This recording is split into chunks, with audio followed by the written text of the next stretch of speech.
বলো হরি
হরি বলো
জীবনে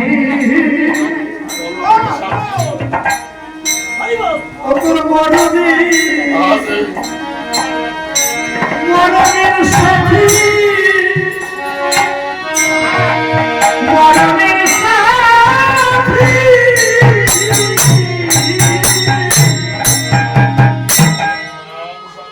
এই হরিটা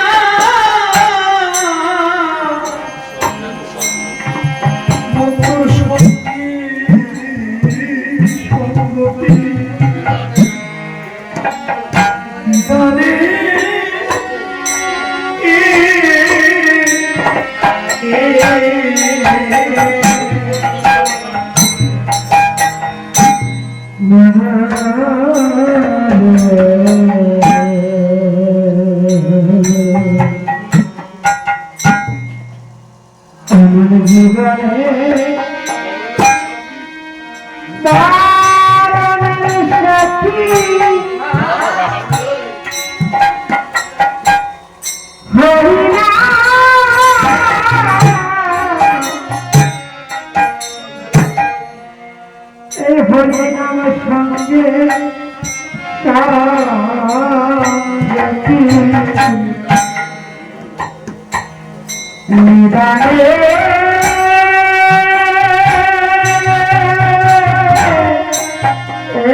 হরি বললে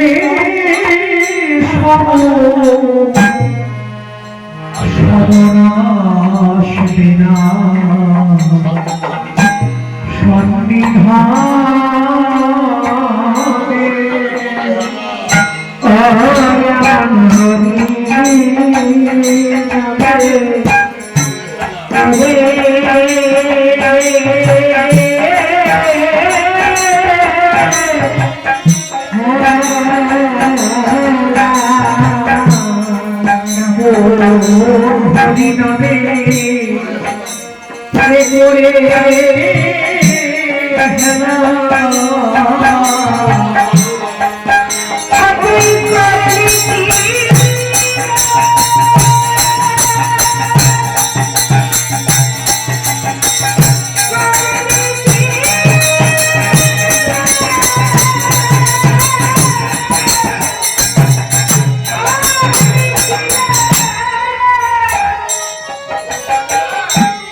সন্নিধানে মন্ত্রী করে হেলা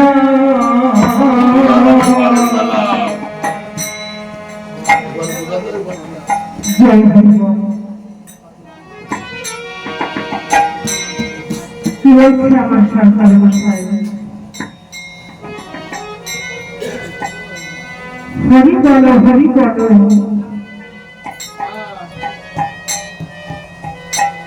এই পরিস্থিতিকে উদ্ধার করার জন্য আমার দয়াল হরি এসেছিলেন শুধু হরি নাম নিয়ে। তাই সবাইকে বলছে আর হরি বলো, হরি নাম ছাড়াই জীবের আর কোনো উদ্ধার নাই।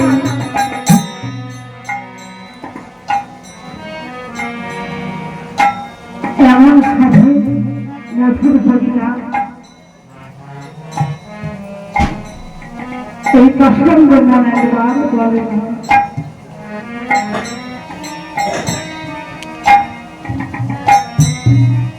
সারা জীবন মায়ার কান্না কাঁদে, কিন্তু হরির কান্নায় একবারও আমরা কাঁদে না। যখন মনে কষ্ট হয়, যখন কোনো আঘাত পাই, তখন একবার কাঁদি, কিন্তু হরি বলে একবার আমরা কাঁদি না। তাই বলছে আমার তারা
হরিনাম করি যায়।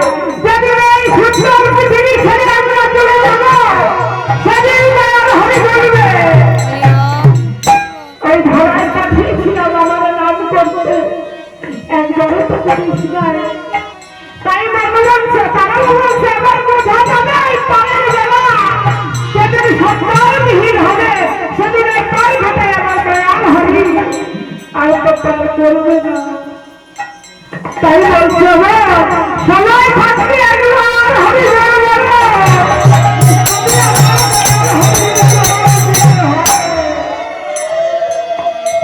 তাই তো বলছে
হরি বল রে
হরে রাম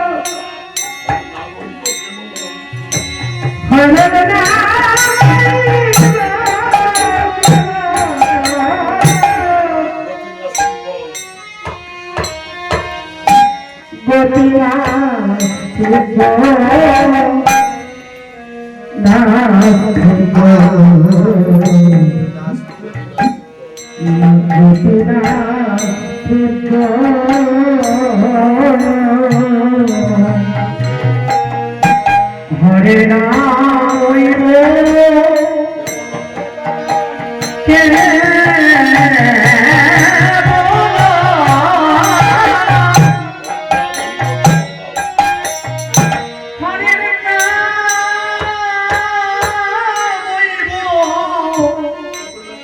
কেবল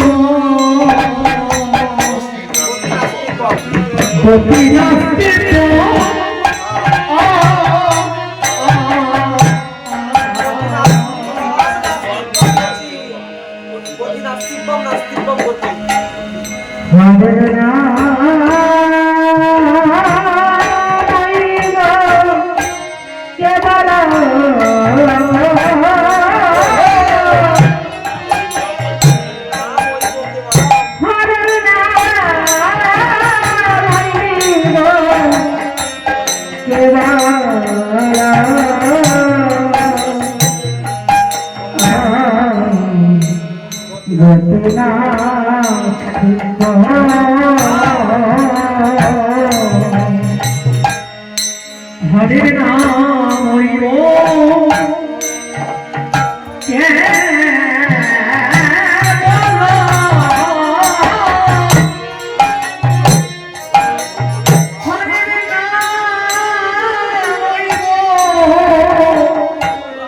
কেবল গতি নাস্তিক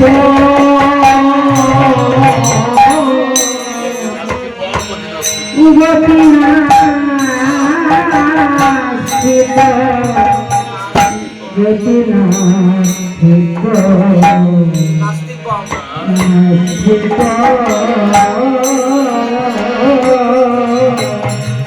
গতি নাস্তিক বলনা নাস্তিক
সবাইকে পার করে দেবে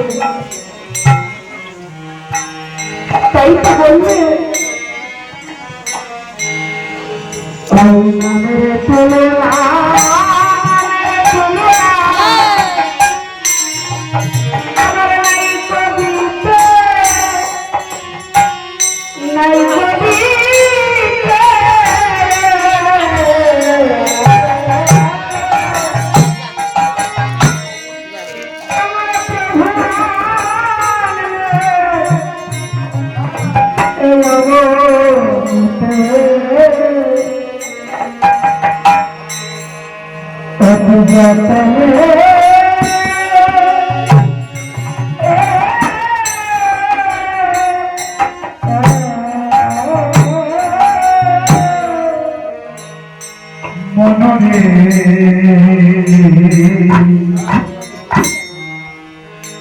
নামের তুলনা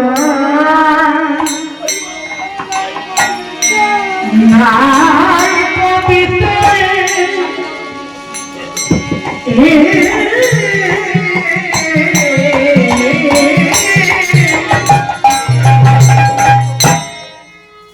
আমার প্রভু জানেন এই নাম অবনীতে অতি যতনে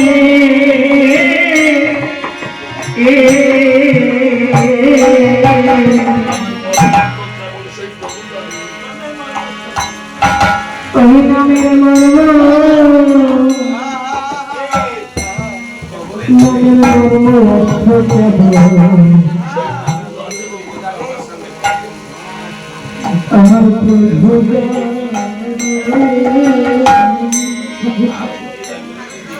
নামের মর্মার্থ এই যে নামের মর্মার্থ আমার কেবল সেই প্রভু নামে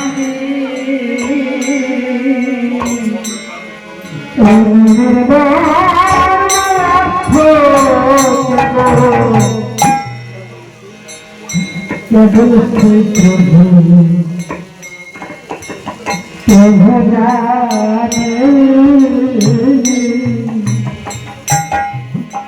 নামের মর্মার্থ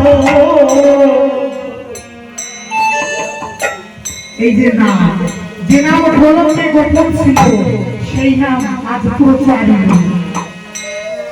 এই নামের তুলনা নাহি দিতে আমার প্রভু আনলেন অবনীতে অতি যতনে। এই কলিযুগ ধর্ম কেন? কারণ এই যুগে আমার হরি অবতীর্ণ প্রভু অবতার আইছে, কিন্তু এই নব কথা এই নিচু জাতির কথা প্রভু ভগবানের ভাবে না, হচ্ছে বাস্তব কথা। তুমি নাম ভাজো কোনো দুঃখ নাই, তুমি কৃষ্ণ ভাজো কোনো দুঃখ নাই, তুমি সীতারা ভাজো কোনো দুঃখ নাই। মনে রেখো গুরু চার যদি ব্যস্ত নামও শিখতে নাই।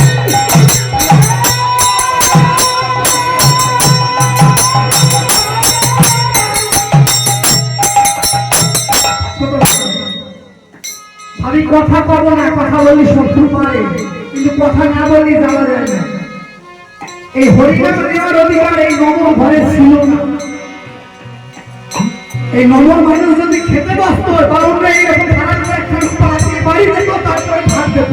শোনো, আমি দেখছি ভিডিও, এই নিচু জাতের ঘরের ছোঁয়া খেত না। ব্রাহ্মণরা খেলায় পা দেখলো, তারপরে বসার কয় নমরা খেত। এখন 56 পা 108 পা দাম দিয়ে যাও, গুরু চান না আসলে কোনো ভোগ দেওয়া লাগতো না। এতে বাস্তব দর্শন কি ভুল বলছে নাকি কাকা? এতে বাস্তব দর্শন হরি গুরু চান না আসলে এই নমঃশূদ্র জাতি ওই মিউজিয়ামে যেমন আগেকার দিনে হাতি খুন্তি বলে রাখতো, এই নমরে বলে রাখতো। শুনে রাখো, এই নামের মর্ম শুধুমাত্র প্রভুই জানে, আমরা বুঝলাম না। গুরু ঠাকুর কি বললেন? শিক্ষা যদি পাও কাহারে করাও, কার কাছে চাও ভিক্ষা। শিক্ষার থেকে বড় অস্ত্র এই জগতে আর কিছু না। একটা সাদা কাগজে যদি লিখে দেয় তোর বাড়ি গাড়ি লিখে নেবে, তুমি যদি পড়াশোনা না জানো তুমি তো সব লিখে দেবা। আমার গুরু ঠাকুর বললো আগে শিক্ষা। বর্তমান দর্শন হচ্ছে বাস্তব দর্শন। ওই মাটির বৃত্তির সাথে খাবার দেওয়া লাগে না, যদি জ্যান্ত ভগবান মা বাবার ভাগ দাও। নিজের মাঠে খাটি দাও না, তারা পিঠ দিয়ে মাটির বৃত্তির সাথে চিত হয়ে শুয়ে পড়ো, কোনো মাস আর দেবে না, কোনো মাস আর দেবে না, যদি গর্ভধারিণী মা সন্তুষ্ট না থাকে। এই হচ্ছে হরিগুরু চাঁদের দর্শন। দেখবেন যে কোনো মতুয়ার বাড়ি যাবে আগে মা বাবার পুজো করে, এ হচ্ছে মতুয়ার শিক্ষা। পিতামাতার থেকে বড় ভগবান জগতে কেউ নাই, কেউ নাই, কেউ নাই। ভগবান হচ্ছে হৃদয়ে, ভগবান তারে খেতে দিলে খায়, তারে ব্যথা দিলে ব্যথা পায়, তারে আনন্দ দিলে আনন্দ পায়। এর থেকে বড় ভগবান কেউ নাই। আর ভগবান হচ্ছে এই মানুষের মধ্যে। আমার ঠাকুর বলেছে আমি রক্তে নাই, ও ঠাকুর সত্যি রক্তে নাই, ঠাকুর ভক্তের মধ্যে মিশে গেছে, কিন্তু সেই ভক্তকে খুঁজে পাওয়া কঠিন। যারে দেখলে হৃদয়ে প্রেম উদয় হয়, যারে দেখলে নয়নে পরিষ্কৃত হয়, সেই তো ভক্ত। আর আমাদের কন্ট্রোলে একটা করে দল খালি বাড়তে থাকে, যার কাজ করে অন্যবার একটা দল বলতে, তাই না? তার নামের মর্ম সব বস্তু দেখুন, এত স্বার্থ নিয়ে চলবে, যার স্বার্থে গায়ে লাগে তার একটা করে দল বলবে।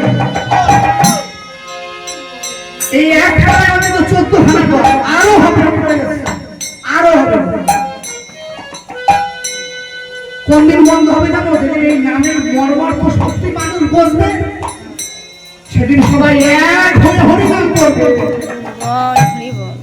তাই মহাজন বলছি নামের মর্মার্থ, এই নামের মর্মার্থ আমার প্রভু জানে।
আমার